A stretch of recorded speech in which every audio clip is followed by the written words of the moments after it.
Ya, kita masih terus mematangkan koalisi dengan Gerindra. Kita terus bekerja untuk sinergi perjuangan 2024 sambil terus merayu dan mengajak partai-partai lain. Kan Bang, terakhir aku nih mengatakan bahwa koalisi PKB dan Gerindra ini paling rawan untuk ini Bang terpecah di awal gitu. Sama, semua koalisi sebelum Janur melengkung tanggal 25 September ya semuanya masih rawan.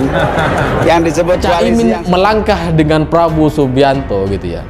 Ini terus terang adalah sebuah langkah yang bisa menghentikan koalisi-koalisi Demokrat, Nasdem, dan PKS. Karena dengan bersatunya mereka gitu ya, maka tiga partai ini udah nggak punya pilihan lagi. Mau bersatu atau enggak sama sekali. Tapi udah jadian sama orang lain. Cerita-cerita semacam itu bagi saya jadi mirip sekali dengan cerita Caimin. Karena yang kita tahu katanya PKB ini kan berkoalisi dengan PKS. Lalu kemudian mereka berkomunikasi dengan Partai Demokrat. Dan dibentuklah nama koalisi Semut Merah katanya. Lah kok tiba-tiba Caimin jadi cawapresnya Prabowo? Kalau publik menilai ini akal-akalan PKS aja dengan mendukung Caimin jadi capres supaya koalisi terbentuk dulu. Soal finalisasi siapa yang didukung itu masuk dalam pertengkaran berikutnya. Dalam konferensi pers bersama PKB dan PKS di Komplek Parlemen Senayan kemarin, kedua partai menyatakan kesiapannya berkoalisi membentuk poros ketiga yang disebut sebagai koalisi Semut Merah. Panjangin kayak Pilpres aja minta dipanjang-panjangin tuh. Udah tuh. Rokok hilang. Itu Jo. Apaan lu? Lu kayak Muhaimin Iskandar lu. Ribet. Muhaimin kayak gue. Oh iya iya. Muhaimin kayak lu. Oh enggak enak. Enggak, ini buat apaan? Buat apaan? Kemarin gue ngilangin rokok lu sebungkus. Ini ada 17.000 lah. Udahlah nggak usah dipanjang-panjangin masalah kecil kayak gitu. Udahlah. Ya, Gitu. Kita konsentrasi aja di ini minuman enak banget. Kalau gini. Ratusan kades di Jawa Timur beri mandat Caimin Capres 2024. Sekitar 500 kepala desa se-Jawa Timur memberikan mandat kepada Ketua Umum PKB Muhaimin Iskandar atau Caimin. Caimin diminta untuk maju sebagai calon presiden atau Capres 2024.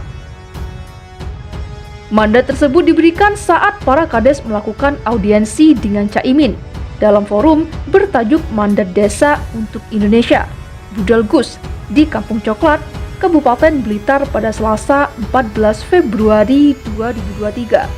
Dalam pertemuan yang dimoderatori oleh budayawan Sujewo Tejo tersebut, Caimin lebih banyak mendengarkan berbagai aspirasi dari para kades. Sujewo Tejo mengatakan bahwa sebagai seorang pemimpin memang sudah seharusnya lebih banyak mendengarkan aspirasi dari bawah. Awal dari kehancuran seorang pemimpin itu kalau hanya menerima laporan yang baik-baik saja dari para bawahannya, kata Sujiwo. Sementara itu Kepala Desa Pangusari, Kecamatan Durenen, Trenggalek Heru Sugiono menyampaikan aspirasi agar pemerintah bisa selalu mengupdate data kependudukan secara reguler, terutama data kemiskinan, sebab kondisi warga selalu berubah. Data kemiskinan misalnya, sudah lama tidak diupdate, padahal ada warga yang sudah meninggal, ada yang mulai miskin, tidak lagi miskin, dan sebaliknya. Ini harus diupdate 3 bulan sekali, ucapnya.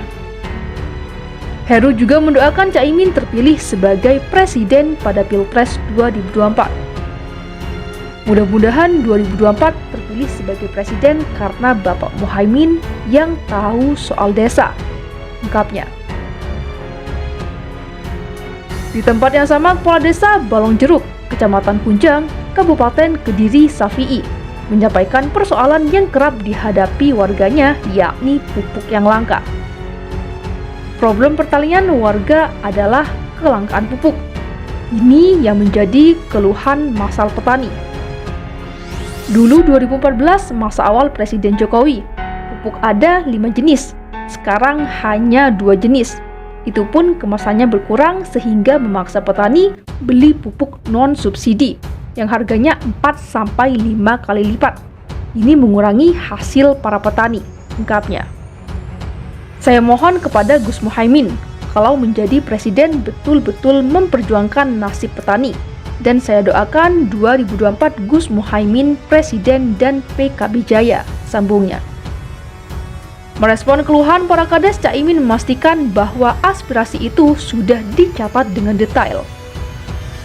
Ini semua adalah mandat yang insya Allah saya akan berjuang sekuat tenaga untuk mewujudkan mandat kepala desa, ungkapnya. Menurutnya pembangunan yang paling efektif dimulai dari desa. Anggaran yang dialokasikan bisa langsung dirasakan manfaatnya oleh masyarakat. Selama 6 tahun alokasi dana desa ini, para kepala desa mulai belajar dengan baik dan terlaksana dengan baik. 3 syarat itu yang perlu dipersiapkan, sehingga kalau benar saya diamanati memimpin republik ini, saya akan melaksanakan sepenuhnya aspirasi pembangunan yang terpusat dari desa, tandasnya.